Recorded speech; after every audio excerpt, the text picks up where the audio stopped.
Producer price data in, and it's hot, double what had been expected, just like we got from the consumer price index yesterday.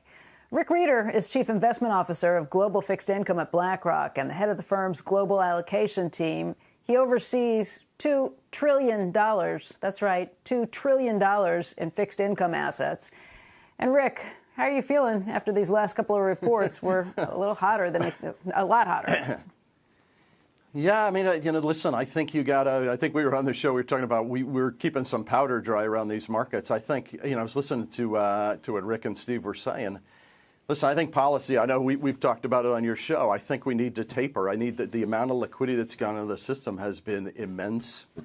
By the way, what people don't talk about, it's not just the Fed putting $120 billion a month, but it's this TGA pay down. It's the fact that you're getting the fiscal. It's actually coming through directly in the checking accounts. And by the way, there's another $400 to $500 billion. I think it's actually $500 billion that's coming in over the next 3 months. So there's a lot of liquidity. The Fed can pull back. And, these numbers, we are over. The question I get from clients every day is, are we overheating? And there is some concern. I actually agree with what the Fed says. And I think a lot of this is transitory. The used car prices, the rental car prices, the commodity acceleration. We look at our forecasts a year or two hence. We do think those will come down. We do think the base effects are driving some of it. But listen, I think there's something really important. Trevor Slavin, go ahead. Well, transitory, you think it'll come down a year or two from now. You actually think we'll sit around and be watching higher inflation numbers for a year before the Fed does anything? So I think the next few months you're going to still see this incredible price pressure. Because, as mentioned, Trevor Slavin, one of my colleagues, runs this. We run output gap. We are closing the output gap, and that's where you get to this accelerating price dynamic. And quite frankly, the Fed usually moves before you close the output gap. But you're seeing there's not enough inventory, whether it's autos, whether it's houses, whether it's retail products, whether commodities, obviously. There's not enough inventory. And you're seeing that play through in the numbers. Now, some of that, we're going to get capacity rebuild. We're going to get, the demand is outstripping supply in such radical fashion that, that will start to mollify over the coming months as you get into next year. And so I think you're going to get some impressive inflation numbers over the next couple of months, and then you're going to start to ease off again. But listen, it's a question of what is the Fed trying to create? And there's no tangible benefit, I would argue, to most of the population to lift apparel prices, to lift airfare or used car prices, et cetera. By the way, you look at checking account fees that are going up because the banks don't want it, the deposits that are coming in.